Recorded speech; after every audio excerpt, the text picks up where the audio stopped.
عليكم ورحمة الله وبركاته.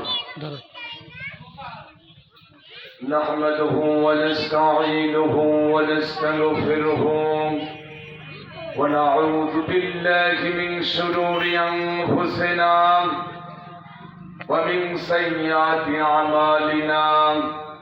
من يهده الله فلا مضل له ومن يضلله فلا هادي له.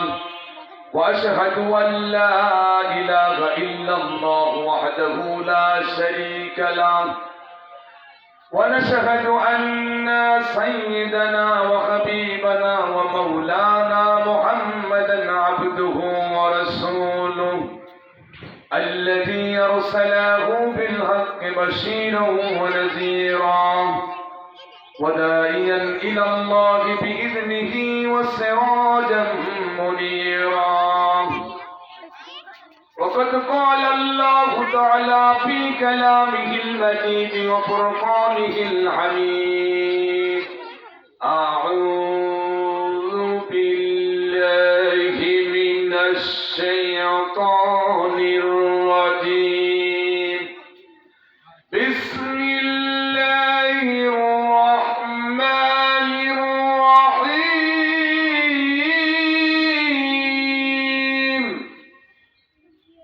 ولقد كرمنا بني آدم. وقال الله تعالى أيضا في كتاب المنير: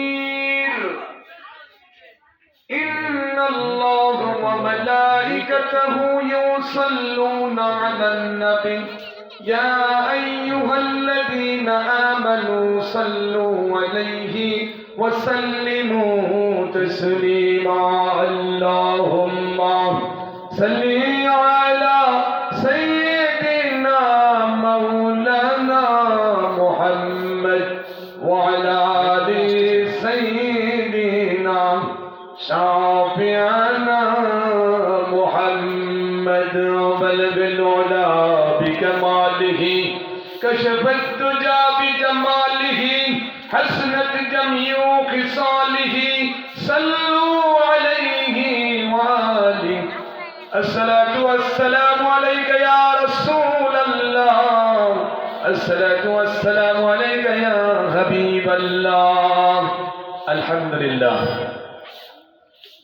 নিহালপুর হাজিরা বিবি নুরানি তালিমুল কোরআন হেফজখানা মাদ্রাসা ও মসজিদ কর্তৃক আয়োজিত আজকের এই বাৎসরিক ওয়াজ মাহফিলের সম্মানিত সভাপতি, সম্মানিত উপস্থিত মেহমান বৃন্দ, সম্মানিত মুসাল্লিয়ান ইকরাম ও আমার সামনে বরিষ্ঠ ধরার আসনে বসা আল্লাহ তাআলার জান্নাতি বান্দাগণ, পর্দার অন্তরালে অবস্থানরত আমার সম্মানিত মা ও বোনেরা, সবার প্রতি আন্তরিক সালাম। আসসালামু আলাইকুম ওয়া রাহমাতুল্লাহি ওয়া বারাকাতুহু। আপনারা সবাই কেমন আছেন? শুকরগুজার হলাম সেই মহান রবের, যিনি সমস্ত কায়নাতকে সৃষ্টি করেছেন। আজকে যিনি আমাদেরকে এই পৃথিবীতে বসবাস করার ব্যবস্থা করে দিয়েছেন। আল্লাহ রাব্বুল ইজ্জত ওয়াল জালাল এর কালামে হাকিম থেকে ছোট্ট একটু টুকরা তেলাওয়াত করেছি আমি বাণী থেকে। আল্লাহ রাব্বুল ইজ্জত ওয়াল জালাল এখানে বলেছেন, ওয়ালাকাদ কাররামনা বানি আদম, আমি বানি আদমকে সম্মানিত করে সৃষ্টি করেছি। আল্লাহ তাআলা এখানে বলেন নাই মুসলমানদেরকে সম্মানিত করে সৃষ্টি করেছেন। আল্লাহ তাআলা বলেন নাই মসজিদের ইমামদেরকে সম্মানিত করে সৃষ্টি করেছেন। আল্লাহ তাআলা কোন জাতিকে উদ্দেশ্য করে বলেন নাই, আল্লাহ মানব জাতিকে উদ্দেশ্য করে বলেছেন ওয়ালাকাদ কাররামনা বানি আদম, অবশ্যই আমি বনি আদমকে সম্মানিত করে সৃষ্টি করেছি। সুবহানাল্লাহি বিহামদি সুবহানাল্লাহিল আযীম। আল্লাহ রাব্বুল ইজ্জত ওয়াল জালাল কালামের হাকিমের অন্যত্র এই কথার পুনরাবৃত্তি করেছেন, শুধু সম্মানিত করি নাই আমি তোমাদেরকে, ইন্নী ফাদ্দালতুকুম আলাল আলামিন, পৃথিবীর সব কিছুর উপর তোমাদেরকে শ্রেষ্ঠত্ব দান করেছি। আল্লাহ রাব্বুল ইজ্জত ওয়াল জালাল এই পৃথিবীর মানব মণ্ডলীকে সভ্য হয়ে চলার জন্য, সুন্দরভাবে বসবাস করার জন্য আল্লাহ তাআলা কালামে হাকিম দান করেছেন আমাদেরকে। সুবহানাল্লাহ বলেন। এই কালামে হাকিম পৃথিবীতে বর্তমান থাকবে কিয়ামত পর্যন্ত। আজকের এই কালামে হাকিমের বিধান পৃথিবীর যে রাষ্ট্র গ্রহণ করেছে, কোরআনকে সংবিধান হিসেবে গ্রহণ করেছে, ওই রাষ্ট্রের প্রত্যেকটা মানুষ, প্রত্যেকটা নাগরিক আল্লাহ তাআলার রহমতে কোরআন আল কারীমের বরকতে ভালো রয়েছেন। কোরআন আল কারীমের শাসন যদি সমাজে প্রতিষ্ঠিত হয়ে যায়, চুরি থাকবে না, জেনা থাকবে না, ব্যভিচার থাকবে না, বৈষম্য থাকবে না, কোন মুসলমান হিন্দুর প্রতি অত্যাচার করতে পারবে না, খ্রিস্টানের প্রতি অত্যাচার করতে পারবে না, কোন মানুষ মানুষের প্রতি জুলুম করতে পারবে না। আল্লাহ রাব্বুল ইজ্জত ওয়াল জালাল এই কালাম আমাদেরকে দান করেছেন। আজকে কোরআন আল হাকিমের হুকুম অনুযায়ী আপনার দেশ যদি পরিচালিত হয়, এই দেশটা সোনার দেশে পরিণত হবে।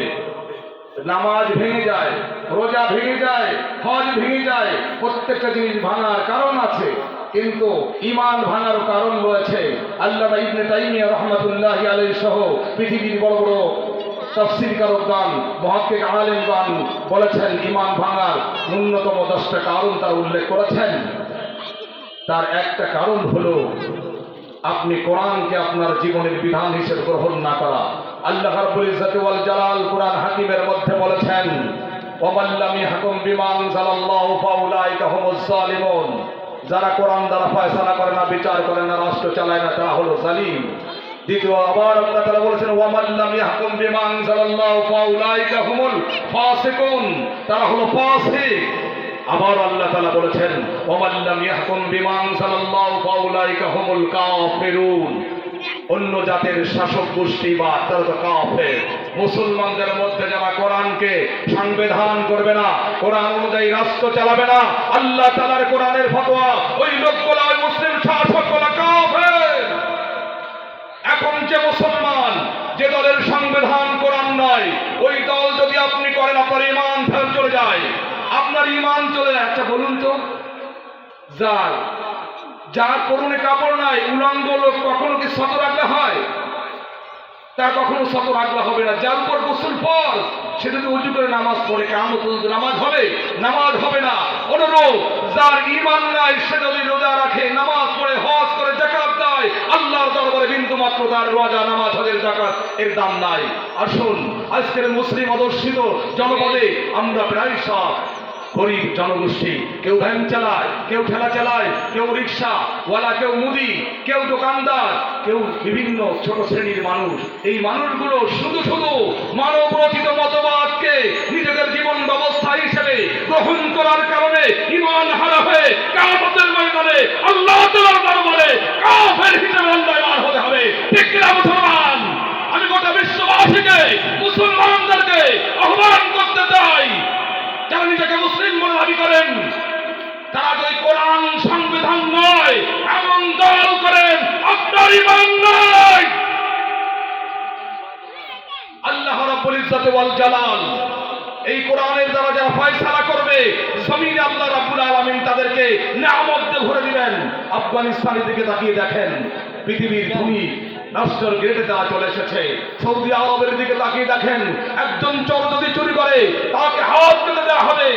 মাকজুমিয়া গোত্রের নারী চুরি করলো, আম্মা আয়েশা রাদিয়াল্লাহু তাআলা আনহা বুখারী শরীফের মধ্যে বর্ণনা করেন, সমস্ত সাহাবী মিলে চিন্তা করলো, পরামর্শ করলো, কার কাছে পাঠানো যায়।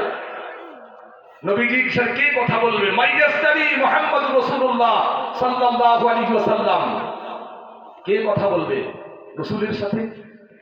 সবাই মিলে যায়েদ রাদিয়াল্লাহু তাআলা আনহুকে হুব্বে রাসূল পাঠানো হলো। রাসূলুল্লাহ সাল্লাল্লাহু আলাইহি ওয়াসাল্লাম যায়েদ রাদিয়াল্লাহু তাআলা আনহু যখন বললেন, মাকজুমিয়া গোত্রের সম্মানিত নারী চুরি রাসূলুল্লাহ মাফ করা যায় না? নবীজি বললেন, আতাসফাউ মিন হাক্কিন হুদুদিল্লাহি তাআলা, তুমি আল্লাহর বিধানের উপরে কথা বলেছো। এরপর নবীজি দাঁড়ালেন, খুতবা দিলেন এবং বললেন, অতীতের জামানার মানুষগুলো ধ্বংস হয়ে গেছে। অল্প গরিব মানুষগুলো চুরি করলে তাদের উপর অন্যায় করলে বিচার করতো, ধনীদের বিচার করতো না, এই জন্য তারা ধ্বংস হয়ে গেছে। লাউ আন্না সারাকা ফাতিমা বিনতে মুহাম্মদ সারাকাত লাকাত্তাহু ইয়াদাহা, রাওয়াহুল বুখারী। যদি আমার মেয়ে ফাতিমা চুরি করতো, আমি অর্ডার করতাম হাত কেটে দেওয়ার জন্য। আজকের বাংলাদেশে হোটেলগুলো প্রায় সব ক্রস কোটা। হোটেলগুলোতে বেশ্যাবৃত্তি চলতেছে, মদের লাইসেন্স চলতেছে। এই অবস্থার মধ্যে আল্লাহ রাব্বুল ইজ্জাত ওয়াল জালালের জমিনে আপনি কিভাবে বসবাস করছেন? নিজেকে মুসলিম হিসেবে দাবি করছেন, চতুর্দিকে ঘুষ আর রাশিয়াল মোরতাসি কিলাহুমা ফিন্নার। ঘুষ যে দেবে আর ঘুষ যে নেবে সবাই দোজখে যাবে। কোথায় যাবে? দোজখে যাবে। আজকে ঘুষের সয়লাব, আজকে সমিতিতে গোটা বাংলাদেশ ছেড়ে গেছে, সুদের উপরে বাংলাদেশ ভাসতেছে। জাকাত ভিত্তিক ইসলামী শাসন ব্যবস্থা কায়েম হবে দেশে। সময় এসেছে জাতি, আমার ব্যক্তিগত তরফ থেকে আমি নিহালপুর হাজের বিবি জামে মসজিদের ইমাম ও খতিব হিসেবে আমি গোটা মুসলিম জাতিকে, মুসলমানদেরকে, বাংলাদেশের মুসলমানদেরকে জানাতে চাই, যে দলের সংবিধান কোরআন নয়, ও দল করলে তার ঈমান থাকে না, সে কাফের হয়ে যায়। আসুন আমরা সবাই মিলে আমাদের এই সার্বভৌম সুজলা সুফলা শস্য শ্যামলা বাংলাদেশকে কোরআনের আলো করি। আপনার ম্যান্ডেট কোরআনের পক্ষে দান করুন, আপনার ম্যান্ডেট হাদিসের পক্ষে দান করুন। নবী করিম সাল্লাল্লাহু আলাইহি ওয়াসাল্লামের যে সমাজ ব্যবস্থা ছিল, সংবিধান ছিল কোরআন, দেশ চলত মদিনা সনদের আলোকে। নবীজি বলেছেন, যে যারা ধর্ম স্বাধীনভাবে পালন করবে, কেউ কারো ধর্মে হস্তক্ষেপ করবে না। একজন লোক যদি অপরাধ করে তার জন্য তার গোত্র দায়ী থাকবে না। মুসলমানদের অধ্যুষিত জনপদে হিন্দুরা নির্বিঘ্নে পূজা করবে, খ্রিস্টানরা নির্বিঘ্নে উপাসনা করবে, কেউ কোনো ধর্মের উপরে হস্তক্ষেপ করবে না। আল্লাহ রাব্বুল ইজ্জাত ওয়াল জালাল আমাদেরকে এই কথাটা বোঝার তৌফিক দান করুন। আজকে সময় এসেছে বাঙালি জাতি কোরআনকে বাংলার সংসদে পাঠানোর। এবার যদি কোরআন সংবিধান না করতে পারেন, মহান আল্লাহর দরবারে কিয়ামতের ময়দানে কাফের হয়ে উঠতে হবে আপনাকে। কোরআনের পক্ষে রাইট দেওয়া দিয়েছেন কারা কারা? হাত তুলে দেখুন। নারায়ে তাকবীর, আল্লাহু আকবার। আল কোরআনের আলো সংসদে জ্বালো, আল কোরআনের আলো আর রান্নাঘরে জ্বালবো না। আল্লাহ তাআলা আমাদেরকে বোঝার তৌফিক দান করুন। এবার যদি কোরআন ক্ষমতায় না যায়, অবশ্যই কিয়ামতের ময়দানে আপনার ফয়সালাটা ভালো হবে না। আমি তাই অন্য জাতের মানুষদেরকে বলতে চাই, কোরআন যদি ক্ষমতায় আছে, একটা অমুসলিম নারী সোনার মহরবর্তী ধৈর্য নিয়ে এখান থেকে সদর রাজ্যে চলে যাবে, কোন মুসলমান তার দিকে তাকিয়েও কথা বলতে পারবে না। পূজা করবে, একটা মন্দিরের গায়ে হাত দিলে তাকে ফাঁসির কাজটা ঝোলানো হবে। মুসলমান হচ্ছে সাম্যের ধর্ম, ইসলাম হচ্ছে সনাতন ধর্ম। আল্লাহ রাব্বুল ইজ্জাত ওয়াল জালাল আজকে আমি গোলাম সহ সবাইকে কোরআন আল কারীম সংবিধান হোক, এই পক্ষে নিজের ভোটটা প্রদান করেন। অন্তত আল্লাহ রাব্বুল আলামিনের কাছে আপনার মাগফিরাতের একটা রাস্তা খুলে দেবেন। আজকে মিজানুর রহমান আল্লাহধারী, আল্লামা মামুনুল হক, আল্লামা দেলোয়ার হোসেন সাঈদের উত্তরসূরি বাংলার জমিনের প্রত্যেকটা মানুষ কোরআনকে গ্রহণ করো। আল্লাহ তাআলা কোরআনকে সংবিধান হিসেবে বাংলাদেশের জন্য দাও। ইয়া জাল জালাল ওয়াল ইকরাম, ইয়া জাল জালাল ওয়াল ইকরাম, ইয়া জাল জালাল ওয়াল ইকরাম।